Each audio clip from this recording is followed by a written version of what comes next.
Hello, this is your friend Josh coming back at you once more for another Michigan Wine Wednesday review. I took last week off, just kind of trying to give myself a break, feeling a little bit stressed out last week, but feeling a little bit better now.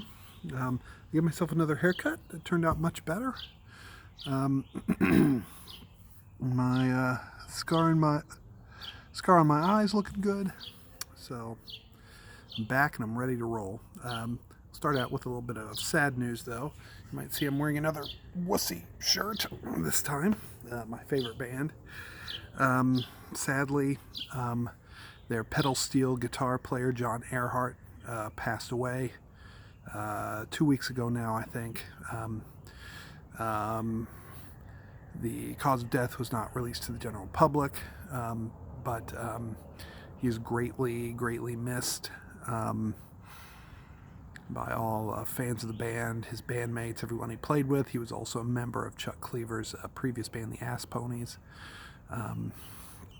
So, be deeply missed. He made some wonderful music. Go on YouTube and check out some of their live videos, and you'll see him sitting there, just tearing it up on the pedal steel guitar. So I'm running out of time. I'm having storage issues on my phone again.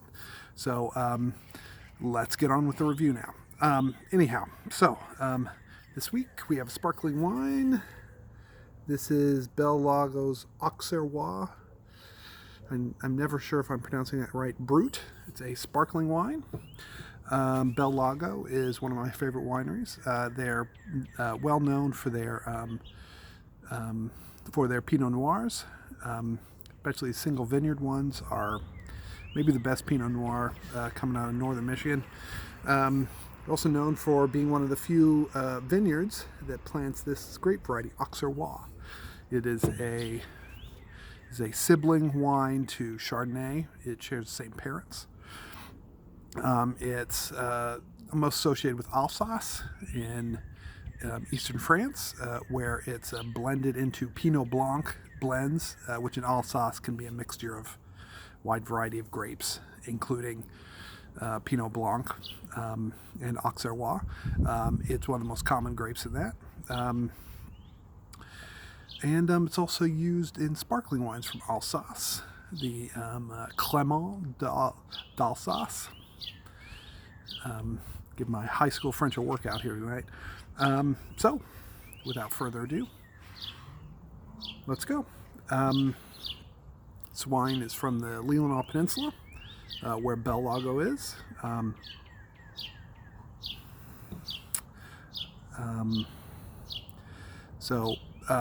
It's really a beautiful view of Lake Leelanau from there. It's one of the must stops when you're up in Leelanau.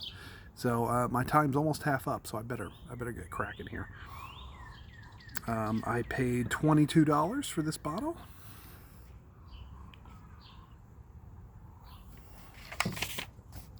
Take a look at my notes here. I'd say in appearance I would call it straw, lightly effervescent, at least when I took the notes. In the nose I get a lot of yeast, grapefruit, lychee, a little bit of lychee on the end there, but I get a lot of lychee everywhere. So palate still a little fizzy, very stony. It's gravel, underripe peach, and golden delicious apple. So just a little bit of sweetness and acidity there. Finish. I can't read my own writing here. I'll just go off script. Clean, very clean, crisp finish. A little bit of peach and a little bit more limestone dust. I guess I said gravel technically before, but limestone, you know what I mean. I think this is a very good wine. I like it quite a bit.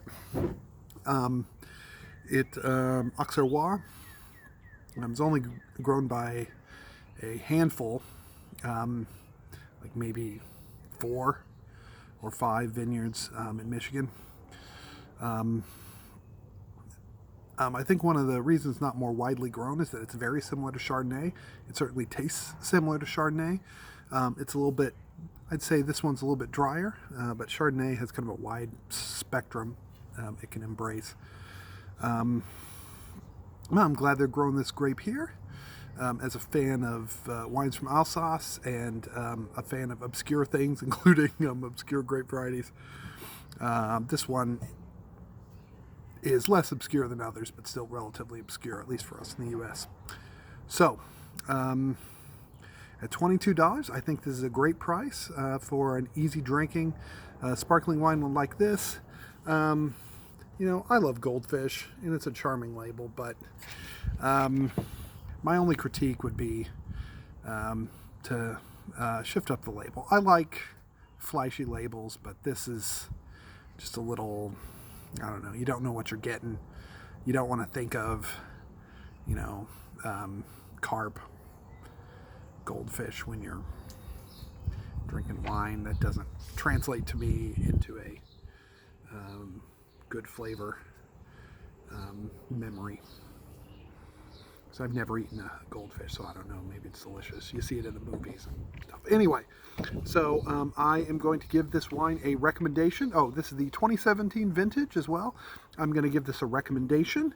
That was a good vintage. This is a good wine. For $22 is a fair price for it. That's about as much as I'd pay. Maybe up to 25, but 22 is pretty much the perfect price for this wine.